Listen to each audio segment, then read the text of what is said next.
Yukon Ranch was very peaceful. Everyone was loving to each other. Everyone was trying to get away from the cities and society. We could make anything we wanted out of it. It was like having the Our Gang set, you know. You could turn it into anything. People cared about each other and shared. It was like nobody was better than the next person. To shed ourselves of our egos and to get rid of our own identity and to do what was then called become one with one another.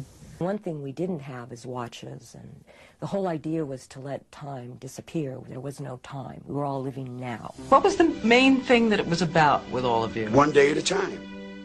We played a lot of music, we wrote, we did a lot of things, but we lived today. We lived in the day and the now. Charlie playing guitar, telling stories, dancing around, just being free. Everybody was like one. There was a harmony amongst all of us.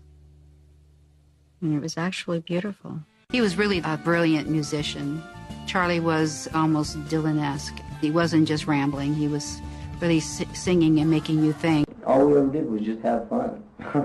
That's all we ever did. All of a sudden there got to be talk of revolution and killing and stabbing people and pigs and oh man, and it just kept building and building, and he built it more and more, and pretty soon it got so insane, I looked around and I just said, wow, and I left. We began to feel very paranoid.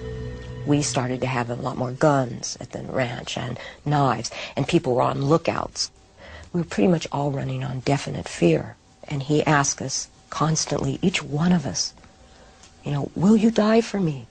Will you be my finger on a hand? Will you be me?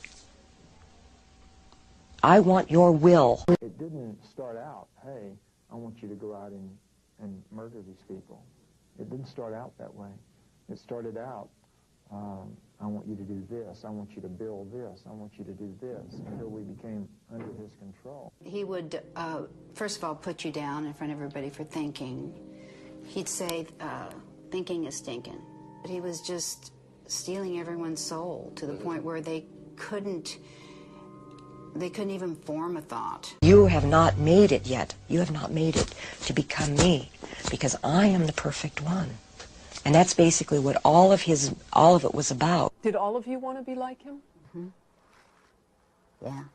He'd put your palms up to his, and then he'd move them in any direction that he could.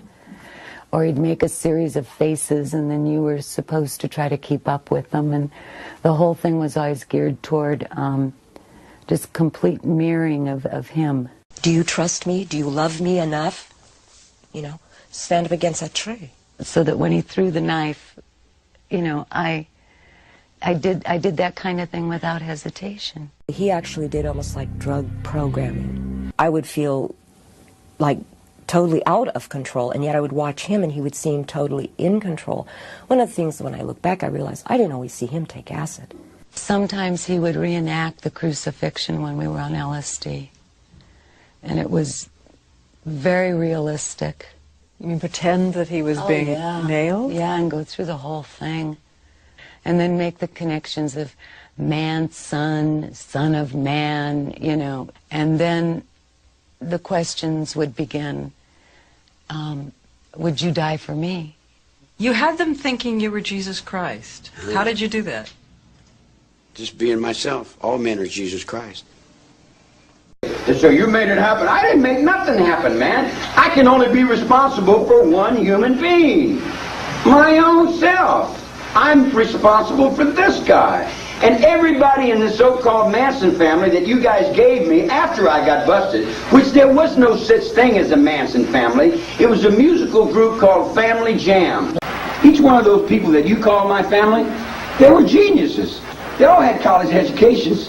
Every one of them was very smart young people. They were a generation of the 60s. I wasn't a generation of the 60s. I'm a Bing Crosby fan, not a Beatle fan. You guys make me into be something I wasn't. I never had a beard or long hair in my life. I was a beatnik, not a hippie. And everybody just didn't have it quite together enough. You know, I mean, if everybody were together, they'd all be in jail right now.